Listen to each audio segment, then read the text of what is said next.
ಮೊದಲಿಗೆ ಒಂದು ಪಡವಲಕಾಯಿನ ತಗೊಂಡು ಅದನ್ನು ನಾವು ಚಾಪ್ ಮಾಡ್ಕೋಬೇಕು. ಅದರ ಜೊತೆಗೇ ಆನಿಯನ್, ಚಿಲ್ಲಿ ಹಾಗೂ ಗಾರ್ಲಿಕ್ನ ಕೂಡ ತಗೊಂಡು ಅದನ್ನು ಚಾಪ್ ಮಾಡ್ಕೊಂಡು ಇಡಬೇಕು. ಈಗ ಒಂದು ಬಾಣಲೆಗೆ ಸ್ವಲ್ಪ ಎಣ್ಣೆ ಹಾಕ್ಕೊಂಡು ಅದಕ್ಕೆ ಸ್ವಲ್ಪ ಉರಿದ ದಾಲ್, ಕರಿಬೇವು ಹಾಗೂ ಚಾಪ್ ಮಾಡ್ಕೊಂಡಿರೋ ಗ್ರೀನ್ ಚಿಲ್ಲೀಸ್ನ ಹಾಕ್ಕೊಂಡು ಒಂದು ಸ್ವಲ್ಪ 1 ಮಿನಿಟ್ ಅಷ್ಟು ಫ್ರೈ ಮಾಡ್ಕೋಬೇಕು. ಅದಾದ ಮೇಲೆ ಇದಕ್ಕೆ ನಾವು ಚಾಪ್ ಮಾಡ್ಕೊಂಡಿರೋ ಆನಿಯನ್ನ ಕೂಡ ಮಿಕ್ಸ್ ಮಾಡ್ಕೋಬೇಕು. ಈಗ ನೀವು ನೋಡ್ತಿರೋ ಹಾಗೆ ಆನಿಯನ್ನ ಹಾಕ್ತಿದ್ವಿ. ಹಾಗೆ ಇದು ಪ್ರಾಪರಾಗಿ ಬೇಗ ಫ್ರೈ ಆಗೋಕ್ಕೆ ನಾವು ಸ್ವಲ್ಪ ಸಾಲ್ಟ್ನ ಕೂಡ ಆ್ಯಡ್ ಮಾಡ್ಕೊಳ್ತಿದ್ದೀವಿ. ಈಗ ಇದು ಗೋಲ್ಡನ್ ಬ್ರೌನ್ ಆಗುವಷ್ಟು ನಾವು ಫ್ರೈ ಮಾಡ್ಕೋಬೇಕು.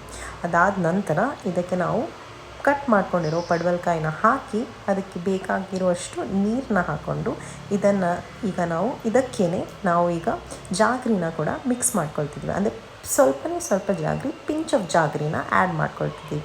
ಅದರ ನಂತರ ಇದನ್ನು ಹೈ ಫ್ಲೇಮಲ್ಲಿಟ್ಟು ಒಂದು ಸ್ವಲ್ಪ ಬಾಯ್ಲ್ ಆಗೋಕ್ಕೆ ಬಿಟ್ಟು, ಬಾಯ್ಲ್ ಆದಮೇಲೆ ಇದಕ್ಕೆ ಬಾಯಿ ಮುಚ್ಚಿ ಇದನ್ನು ಮೀಡಿಯಮ್ ಫ್ಲೇಮಲ್ಲಿ ಒಂದು 10 ಮಿನಿಟ್ಸ್ ಇದು ಬೇಯೋ ತನಕ ನಾವು ಬಿಡಬೇಕು. ಈಗ ಇಲ್ಲಿ ಬೆಂದೋಗಿದೆ. ಅದಕ್ಕೆ ನಾವೀಗ ಗ್ರೇಟೆಡ್ ಕೋಕೋನಟ್ ಹಾಗೂ ಚಿಲ್ಲಿ ಪೌಡರ್ನ ಹಾಕಿ ಪ್ರಾಪರಾಗಿ ಮಿಕ್ಸ್ ಮಾಡಿ ಇದನ್ನು ಮತ್ತೆ 1 to 2 ಮಿನಿಟ್ಸ್ ಬೇಯೋಕ್ಕೆ ಬಿಡಬೇಕು. ಈಗ ನಮ್ಮ ಪಲ್ಯ ರೆಡಿ ಆಗಿದೆ. ನೀವು ಮಾಡಿಕೊಂಡು ಹೇಗಾಗಿದೆ ಹೇಳಿ.